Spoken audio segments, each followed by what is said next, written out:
mua tau au sia ke hoa koe ni, pia ko fia koe lama ke tau toi kau whakataha iha toi polo kalama taha. Ke lama i ke tau sio ke ngahi mea hoko he tau fui mamani. Pia ko lota ke whanga whakahoko atu i hoa koe ni. Neo pepe koe hae tuunga ku ia e fui mamani i he ahon. O ke iai pea amanaki ki he kahau. I he ahoni mamani u whemoe kina e kau taki o ngahi pureanga. I he nau hanga whau ki ha ngahi polo kalama ki he kahau. Nau whemoe kina i hono whoto o tua ngahi polo kalama ki he kahau. He kau hi o ku mahu inga au pito ki he pureanga kotoa pe ke iai ha nau whau ki he kahau. Whawhehui ai e ni ihi o nau pehe. O ku iai koa ha whau ai o tua ki he kahau. Ko fia he hoa koe ni ke uhanga whakahoko atu kia te koe. Pu osi ai whau ai o tua aia ki he tuunga e iai ai fui mamani. Io koe whau koe aia mei koe tāue ni e tolu awhe ki mua. Ni hangai he o tua o whakahoko ai whau koe ni ki he tui koe ia ko Nebukanesa. Mahalo pete ke oho vare e hoa koe ni. Koe ngā himea kotoa pe kua whau he o tua mei ki he tāue tolu awhe kua hiri. O kuau mai ki he ahoni, pe ai toi whakalaka atu he ahoni, ki he kahau. Koe mea kotoa pēnā e wholofola ki ai o tua, o ku hoko peia, o whakatatau ki hono whinangalo. E kau Kristiane, koe kawe inga ia te tau, hako ki ai i he houa koe ni. Koe tau wakai ange, ai whau ai o tua, ai polo kalama ai o tua, ki he foi mama koe ni, pe oku mo oni koa, pe ikai. Aki mua ke tau hoko atu ki ai, kou fia, ke uhanga whakahoko atu ki a te koe i he houa koe ni. O ku mooni, o ku ikai ke ai ha whehala ke taha. I he polo kalama koe ia ai o tua. Aia koe polo kalama koe ai o tua. O ku haia he tohi koe ia a Taniela wahewa. Aia koe waheia te tau wako whakatau te whito ki ai i he houa koe ni. Taniela wahewa. Ta moe vese uluaki. Ki he vesi hono ua. Daniela vahe uluaki. Pa moe vesi e ua. Vesi uluaki pa moe vesi hono ua. Aia oku pehe a hono lau. Pia i hono ua e ta ue pule a Nebukanesa. Na e misi a Nebukanesa o hangahi misi.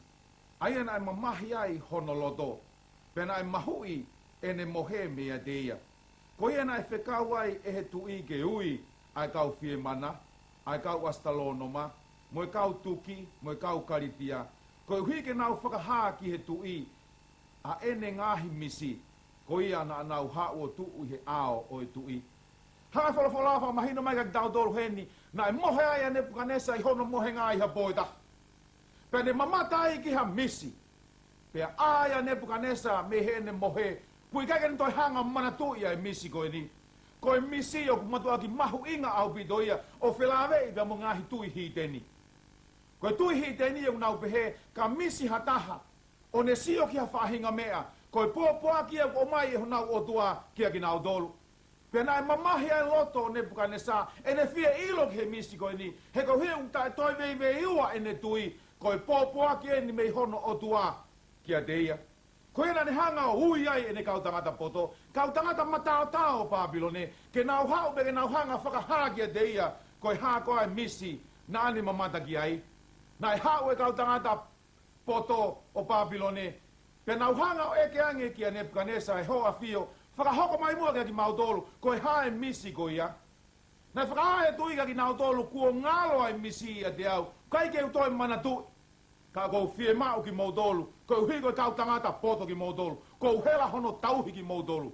Ke mau hanga whakahoko mai ke te au. Ai misi ko ia. Pea tala mai. Pea mohono uhinga. E tohi koe Daniela wahewa. Pa moe vese nima. Pea moe ono. Pea na erea ai tui o pehe. Ki he kau karitia. Kuo mole ai mea mea te au. Ka pau e ikai te mou whakahaki a te au ai misi. Mohono uhinga, e tū whakaiki aki ki mautolu. Pea e ngauhi ho mou ngahi whare, koe tuunga ota. Vesi ono. Pea ka pau te mou whakaha ai misi, pea mohono uhinga o ia. Te mou mau mea te au ai ngahi mea whaki, moe ngahi totongi, moe whakapapa lahi. Ko ia ia te mou whakaha mai ai misi, mohono uhinga o ia ki a te au. E kau Kristiane ne talanga rewa e he tui kia ki nau tolu. E kau tangata poto. O fu mahu inga apito ai misi ke te au. Fie mau ke ilo a hono uhinga. Ka kau talatu e ni kaki mautolo. Ka pau he kaki mauhanga talamai e uhinga ke te au. Muhanga talamai e misi ke te au. Koe mea rewa te uhanga whai kaki mautolo. Te uhanga o tuu whaka momo iki mautolo. E hoko mo ngahi whare, koe ngahi tuu ngā o tōta. E kau Kristiane, tau mamata heni ki he ita lahi ai tui. Ai mahu inga o e misi ki a deia. Ne mahu inga nge misi ia ki a deia, he ne kau tangata poto. Peka pau tene hanga whaka auha kau tangata poto, e whewhe puri anga Papiloni. Ka koe tūnga e na iai ai tui, na ne whie mau ai misi, whie mau ki ne hanga o ilo ai uhinga. Pea i he tawhaaki e taha, na e wholofola ange tui. Ka pau te mauhanga o talamai ai misi. Pea mauhanga o talamai mohono uhinga. Te uhanga o atu ai mea ofa kia ki maudo. Te mauhanga mau ai whakalangi lahi taha, i he okupure anga. Ne hanga he kau poto, o talange ki a Nebukadnesa. O kui kai beke mau ilo ki mau dolu, ai misi. He kai beke mau lama ki mau dolu ia whakaha atu hono uhinga. He kai kia ha o tua ia o kusino, kakano pea mo toto, te ne lama whakaha atu ai mea fufu koe ni kia te koe. Ia vesi taha ua pa mo e taha dolu, o e wahe ua ai au pehe hono lau. Daniela wahe ua vesi taha dolu, taha ua mo e taha tolu ai au pehe hono lau. Pea koe uhi koe me ani, na e hou hawa ia e tui, pea matuaki liri, pea ne whekau ke whaka auha e kau tangata poto kotoa pe i Babylon. Pea na e whanonongo ai whono, ke tāmate e kau tangata poto. Pea na nau kumi a Daniela, mo e ne kau, hono ngahi kau mea, ke tāmate e ki nau tolu. Ia kua au e tui, ki ha tuunga, kua ne fu ita ahi au bitu. Pe ne whakamaoni ne vai halao, ke talaki Papilone katoa, ke whakaauha ai kau tangata poto kotoa. Pe hau atu ai tala koe ni kia Daniela. E kau Kristiane i houa koe ni, ai ita lahi ai tui, ai mahu inga ai misi, he kune tui, koe pōpua kieni mi hono o tua kia deia. Ne hau atu ai whakahaa kia Daniela. Pe talange Daniela kia Arioke. Arioke, koe haa whakato o pehe ai tui. Ke whakaauha kau tangata poto Babylone. Nai hanga Arioke talangia Daniela a hono uhinga. Nai koreanga Daniela ke ne aluma kono ngahi kau mea. Pene toe foki mai ki ave ki he tui. Ne alua Daniela kono ngahi kau mea. Pene au lotu o kore ki he otua. Ke ne hanga mua whakahange kia ki nau tolu ai mea fufu koe ni. E kau Kristiane i he hoa koe ni. Ne lotu a Daniela. Ne lotu e kau tangata kau mea o Daniela. Pe koe mea whakawhiawhia, ho eki mo tau kāinga, ne hanga hea o tua whakahae mea fufu koe ni. Kia Daniel. Ne haurema Daniel o ne alu kia Arioke. Pe ne hanga whakahange kia deia ai tuunga kui ai. E tohi koe Daniela mahe ua. Pe moe vese ua fitu moe ua valu. Daniela mahe ua, vese ua fitu moe ua valu. Ai au pehe hono lau. Pea rea Daniela i he ao e tui o pehe. Koe mea fufu aia kuo ke eke e he tuina. E i kai lama ia e hakau tangata poto. Peko hakau astalo noma. Peko hakau fie mana. Peko hakau kikite. O whakahaa ki he tui, vesi ua valu. Ka apu iaia o tua i he langi. Aia o kune whakahaa ngahi mea fufu. Pea o kune whakahaa ki he tui, ko Nebukadnesa. Aia e hoko i he ngahi aho amui. Ko e nia aho o misi. Pai mo ngahi mea na e haa mai iho ulu iho mohinga.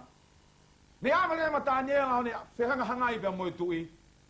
Pea rea lema Daniela ki he tui e hoa fio. Ko ho misi hei kai ke lava ia whakamatalai i he taha. Ho kau tangata poto, kau fie mana, kau kariki, kau astalonoma. Hei kai ke nau lava ki nau tolo whakamatalai ai misi mohono uhinga. Ka kou whakawhetai hoa fio, ke uhanga whakahoko atu kia te koe. O kui ai hao tua i he langi. Ke ne hanga whakahoko kia te koe. Ai mea koe nā ke mamata ki ai. Mei ho ulu i ho mohe ngā. Nā ke mohe ai. Io, na e ofu ai tu i ko Nebukadnesa. I he ni hanga o ilo, Koe kau poto koia Babilone. Hei kaiken au lavaha me.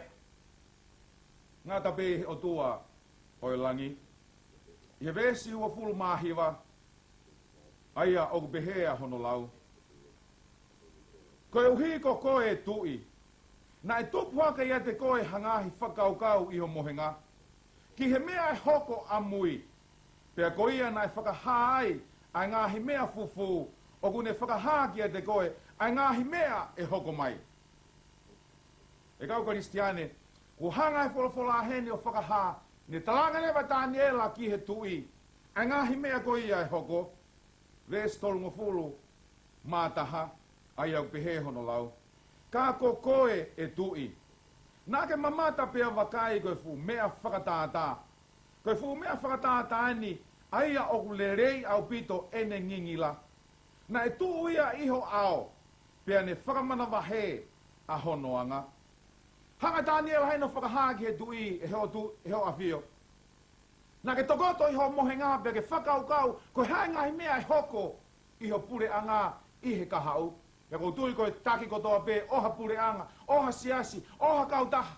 Koe lahi taha taimi kune nofo whakau kau, e whewhea e ka hau e pure anga ko ia.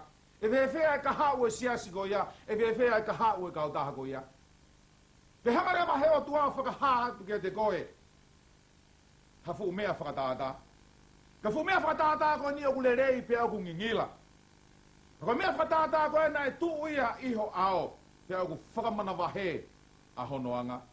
Iyo ko kamata ini ke tautu hake a Nebukadnesa ki olunga kamata ke foki mai ene manatu iyo Daniela ko ngahi me ai na ko mamata ki ai i ves tolunga fulu maua ai aku pehe hono lau ko e ulu o mea fata dani ko e koula le ia ko hono fata mohonongo ko hono fata mohono nima ko siliva ko hono kete mohonongo tenga ko palasa ko hono loto tenga fai ki hono vae ko uka mea.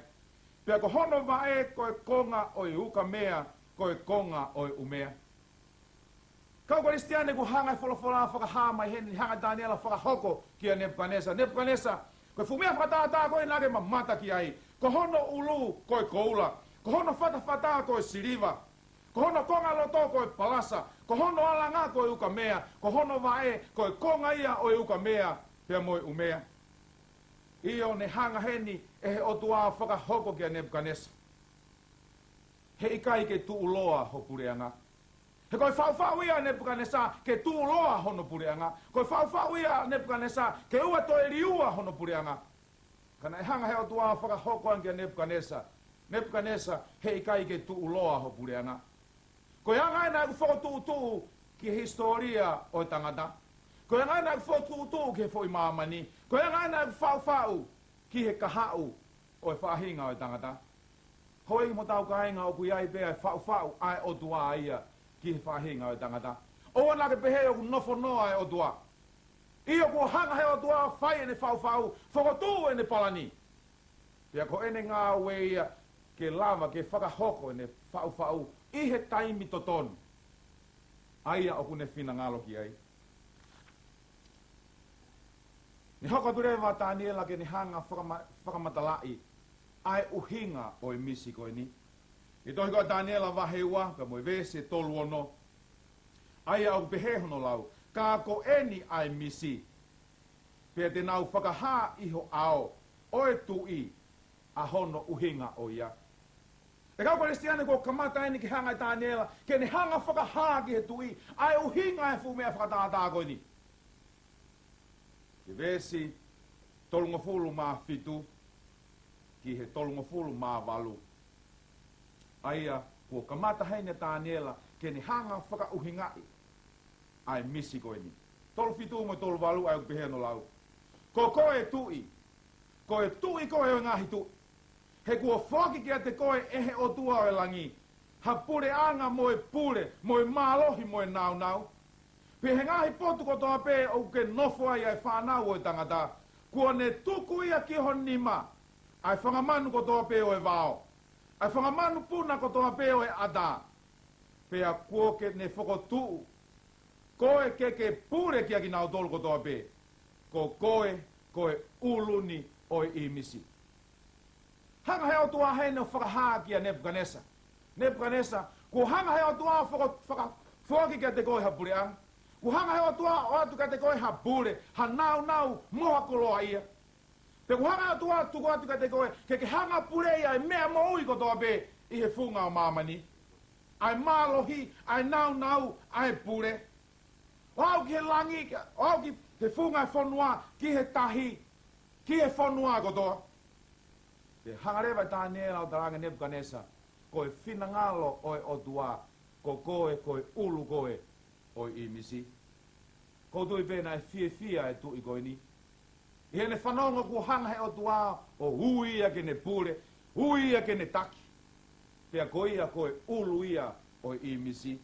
Aia koe ulu o imisi, o ne hanga ia whawhawhangai, ai koula hao. Io, koe pureanga Papilone, ngai ilo aia koe pureanga oi koula. Ia pureanga Papilone, o ne hanga ia o mai ngahi tuku whakaholo. Tuku whakaholo oi ilo. Tuku whakaholo oi ilo oi lau mau. Ai tufunga rea, ai ulunganga whakafonua. Ta koe uho ia oi ngahi tui whakalotu. O au mai peki hea honi, kai toi ai hatoi pureanga ia. E toi laka hake hono malo hi i Papilone. Ai koloa ia, ai anga whakafonua. Io, koe uhi, koe whinangalo ia o Nebuchadnezzar, ke tuu loa a Papilone, o whakatatau ki he ene whau. Ia ves tolunga fulu mahiwa, oi wahe ua, aia o pehe a hono lau. Pea e tupu i mui ia te koe hapureanga kehe. O si hifo ia te koe mo hapureanga kehe ko hono tolu oi palasa. Aia e whai ke pure ia ki mamani ko toa pe. Hanga Daniela whakahoko angi kia Nebuchadnezzar.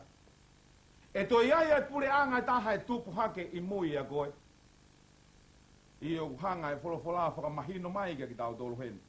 Na e wholofola e o tua Nebuchadnezzar he ikai ke tu uloa ho pureanga o hangi e ko whakaukau. Ne malo olo aia Nebuchadnezzar. Ia hoko atu aia peresasa ke ne hanga o purei a Papilone. Pena aia e foha o peresasa ko Naponitas. Na e taki he pureanga Papilone. Na e vai a ene taki. Ko mea rewa na e whai na e hanga e Sailosi ko e lahi. O ne hanga o liua e pureanga Papilone. Aia na ne hanga o liua ia i he tau nima tolu hiwa.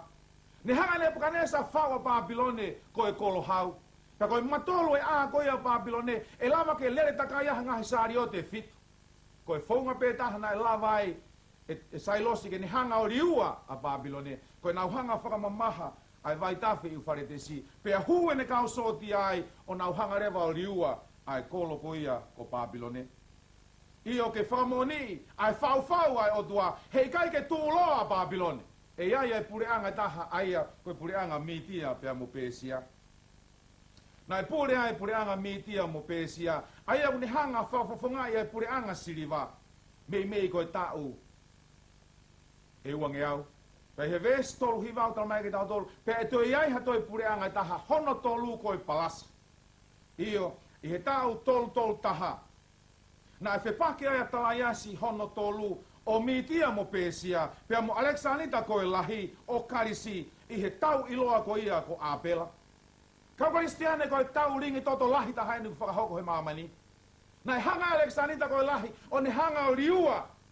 Ai kolo koia, ai pureanga mitia mo pēsia, i he tau tolu taha. Ne pure irewa e he pureanga palasae fo i mama koe ni. Io ne foki mai Aleksanita, ko ne fuloto mamahi. Ko hikai toi aha toi feitu, ke ne hanga o tau. Na ne foki mai pe ne whakamoreke hono taimi, i he inu kama mo ne kau ofisa, i he aho kotoa be. Nai hoko ai atu ia hamahakia te ia, o ne puke ai he mofi, pea more ai ne moui. Tau pe walu hiri ne hanga o liua mamani, kua more ne moui. Io, nai hoko mai rewa he vesi whanoa, ai au pehe hono lau. Ka nela maheua vesi whanoa, pea ko hono whao e pureanga, e malohi o hange koe uka mea, he koe uhide ne mau i eia o ikuna i a uka mea, ai ngahi mea kotoa be, pe hange o ku mau i he uka mea, ai ngahi mea kotoa be, tene laiki pea mo whakavolu. Kaukalistiane ku hanga fola fa mahino mai ka tau tolu heni ai tu ngai puri anga loma ko puri anga uka mea e tau tahiva noa PC na hanga puri anga loma ne hanga liua ai puri anga Siria ai ko puri anga Siria ko puri anga malo hia mitia mo pesia pe tau taha ono valu PC na hanga puri anga loma on hanga liua ai puri anga ko ia o Karisi ai puri anga ko ia o Alexanita i tau taha ono valu. Ne hoko rewa pure anga uka mea ke ni hanga o pure ia mamani. Iyo, mehe kamata anga, koe pure anga loma na e uia koe pure anga o Republic. Na e malohi e pure anga loma, na nau wha au taha. Ne kai toi aha pure anga toi tūhaka ki nau dolu. Na nau hanga liua e pure anga kotoa pe, koe pure anga fieta. Koe pure anga whakamama. Penai aloi mai ho tau whakamo ui, lotonga ia ku taki e pure anga loma. Ta koe mea pango, ne tutuki ho tau whakamo ui, lotonga ia ku taki e pure anga loma. Ko taimi koe ne liliwa e pure anga loma, me pure anga uri papirika, ki he pure anga empire, na e vai rewa e pure anga loma. Ya ku hanga i toa Daniela wahe wapa mo e vese whanga fulu mātaha, o ni hanga o mai e whakaukau koe ni. Pea kou hi ko homa mata, ki he vae, pa mo e lohu i vae, koe konga e umea, mo e konga o iuka mea. E mawahe e pure anga, e kai ke iai ha malohi o iuka, e iai malohi o iuka mea. Koe hui nake mamata, ki he uka mea na whewhiohia mo e perepela. Hanga whalafolata mai kai tau tōru heni, e mawahe e pure anga loma. Iyo, uiai ha matakari pāperiane, na nau hau mei he toa wha. Pe nau hanga tau i ai pure anga loma. Pe nai mawahe rewa i ulope, i hangahi pure anga kehe e hongo fulu. Iyo, whakamoni e lau e wholofola, koe ose e pure anga loma, e hanga heo tua wahe i ngahi pure anga. Iyo, oku haia i he ahoni, i he ngahi wahe ko ia, o ngahi tui ko ia, mo ngahi taki ko ia, o e pure anga o i ulope. Daniela wahe wapa mo e vesi e whātolu ke whānima. Ai au pehe hono lau. Pehange nā ke mamata ki he uka mea na whewhiohi mo e umea perepela. Te nau whewhiohi aki nau tolu i hako e tangata, ka e kai te nau whepikitaki. O hange o i kai ke whewhiohi a uka mea mo e umea. Pa i he ngahi aho e tuini. E whakotu wai he o tuai langi hano pure anga he kai ke auha lau kuonga. Pea e tu ia ai pure anga i he kakai kotoa pe, ka te nau riaki mo whaka auha. Ai ngahi pure anga kotoa pe, pea e tu ma uia tai ngata. Hangai whalafola whakamahino mai kaki tau tolu heni. Koe tūnga ia e ngahi pure anga ko ia i ulope. Hei kai ke nau whaitaha, hei kai ke nau whakataha, te nau mo vete, te nau wheke aki, te nau whetau aki. Iyo, nai whenga ai tangata, ke nau hanga whatuutua i ulope ke nau whakataha. Taha whonga na nau ngawe aki koe whemari aki e ngahi tui, a hou eiki. Pe nau pehe koe whonga i lawa ke whakataha ia i ulope. Iyo, nai kai ke hoko ia. Ne whainga Napoleone, ke ni hanga whakataha ia Papilone. Aki hono iwi poto, i he tau, ke ni hanga whautaha a Europe. Iyo, na ikai ke hoko ia. Ne hoko atua hiti laa ke ne whainga, ke ni hanga whakataha ia Europe. E kau Kristiane hoa koe ni, koe ola ngahi whainga merino koe ni. Koe ola ngahi whainga koe ni ke whakataha ia Europe. Koe mea nai hoko, nai hono ola koe ia, koe uraki tau ia a mamani.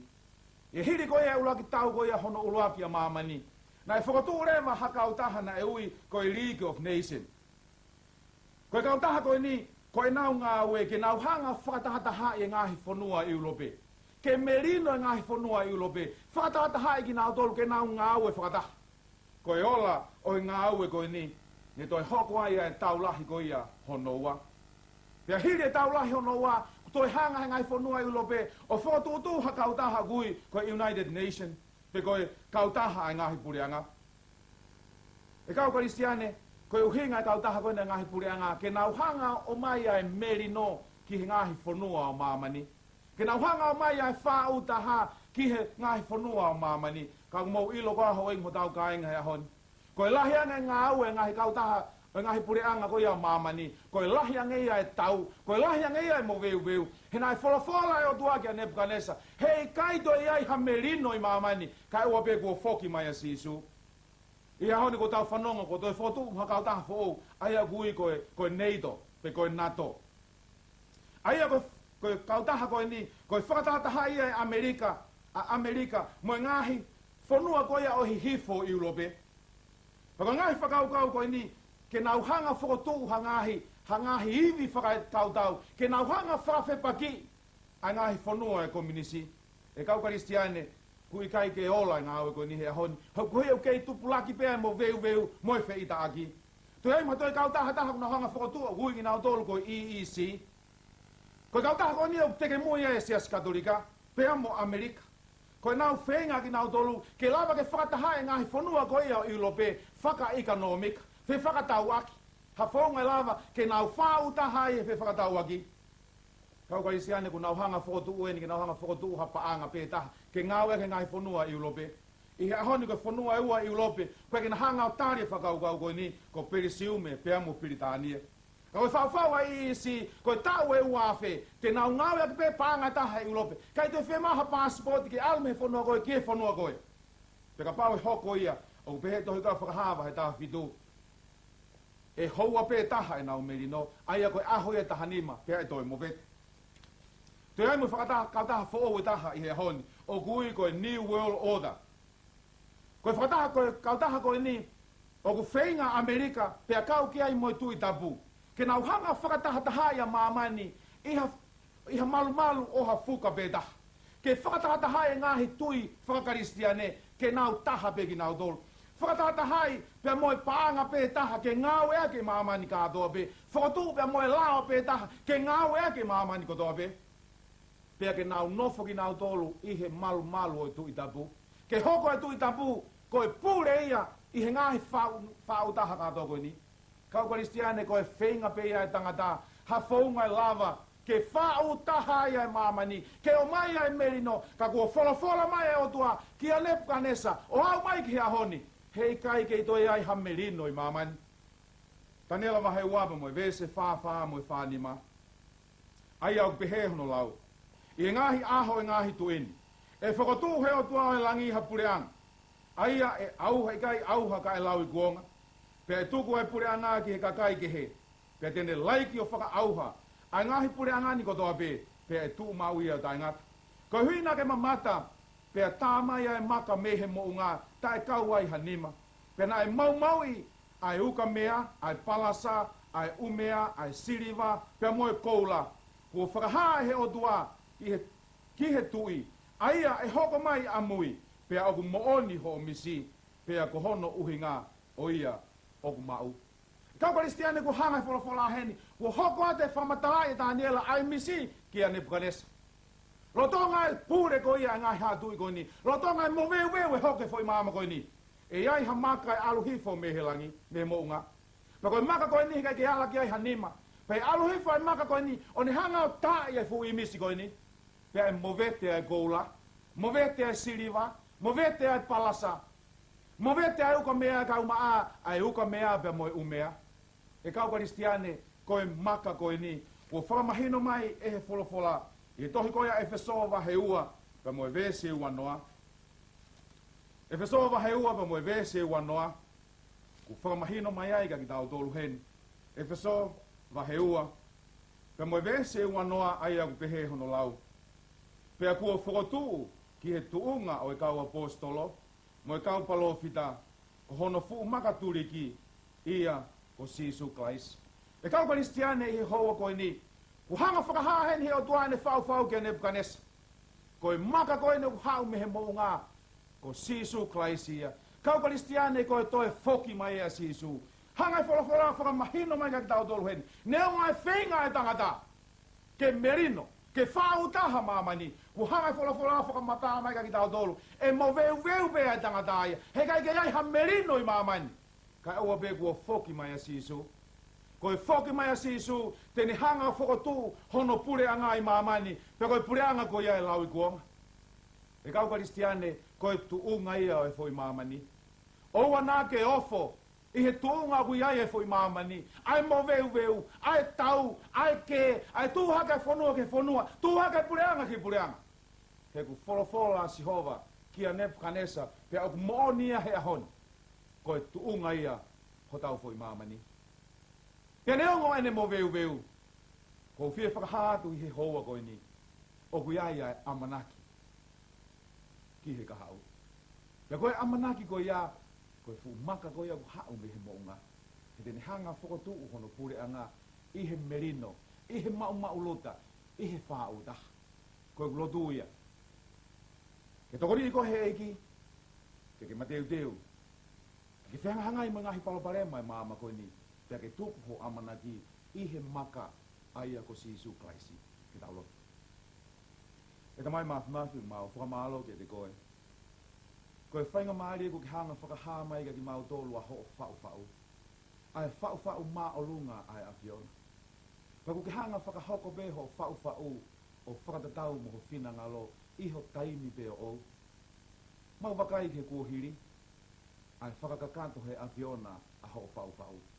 Ka ko ni hanga o mai ka ki mau tolu ai tui tai toi vei wa ki he kahau. Te ki hanga pe e koe o whakahoko ho whau. Toko ni mai ke mau hanga o tari ho whau. Ia Kraisi ko ho alo, ka ko mau whakamo ui. Amen.